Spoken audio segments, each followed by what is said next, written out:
The city of Yellowknife is almost ready to implement its long-awaited tourist accommodation tax. This has been in the works since 2016. It's a 4% charge on short-term accommodations like hotels and motels, but it'll also apply to rentals like Airbnb and VRBO, and that makes enforcement a bit more of a challenge. Luke Carroll explains. According to the city of Yellowknife, there are over 300 Airbnbs and VRBOs operating in the city. They're required to have a business license to operate, but only a small percentage actually have one. We've hired a consultant, Granicus. They do this for communities across the country.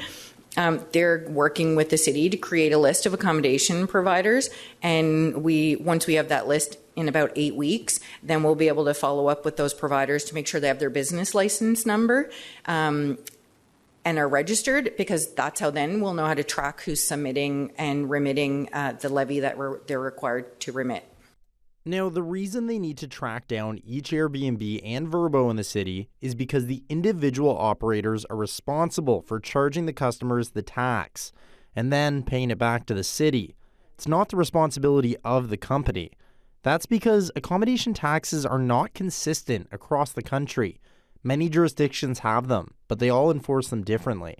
As we heard with Uber a couple of months ago, every municipality charging different amounts and different bylaws. It makes it really difficult for them to have like a standard collection and remittance policy or way to do things. If the Airbnb and VRBO operators don't get their business license, it's a $10,000 fine.